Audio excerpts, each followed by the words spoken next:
শান্তির বাজারে সিমেন্ট বোঝাই গাড়ি উল্টে দুর্ঘটনা। শান্তির বাজার রামঠাকুর আশ্রম সংলগ্ন এলাকায় ঘটে গেল একটি সড়ক দুর্ঘটনা। একটি সিমেন্ট বোঝাই বোলেরো গাড়ি নিয়ন্ত্রণ হারিয়ে উল্টে যায়। জানা গেছে TR08A1719 নম্বরের ওই বোলেরো গাড়িটি সিমেন্ট বোঝাই করে শান্তির বাজারের দিকে যাচ্ছিল। ঠিক তখনই বিপত্তি ঘটে। ঘটনার সময় গাড়িতে চালক ছাড়াও একজন সহচালক উপস্থিত ছিলেন। দুর্ঘটনার খবর পেয়ে ঘটনাস্থলে ভিড় জমান স্থানীয় বাসিন্দারা। তবে ঠিক কিভাবে এই দুর্ঘটনাটি ঘটল সে বিষয়ে বিস্তারিত জানিয়েছেন স্বয়ং গাড়ির চালক। শুনুন তার বক্তব্য। চালকের বয়ান অনুযায়ী একটি বাইককে বাঁচাতে গিয়েই মূলত গাড়িটি নিয়ন্ত্রণ হারিয়ে ফেলে এবং এই দুর্ঘটনাটি ঘটে। তবে সৌভাগ্যবশত বড় কোনো হতাহতের খবর পাওয়া যায়নি। তবে ব্যস্ততম এই রাস্তায় নিরাপত্তার বিষয়টি নিয়ে আবারও বড় প্রশ্ন উঠছে। Bureau report, news all Times. কই যাবেন?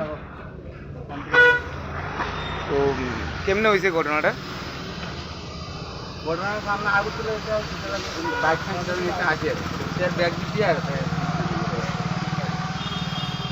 গাড়িতে কয়জন ছিল? দুজন কই নিয়ে যায় দুজন নাকি? শান্তি বাজার।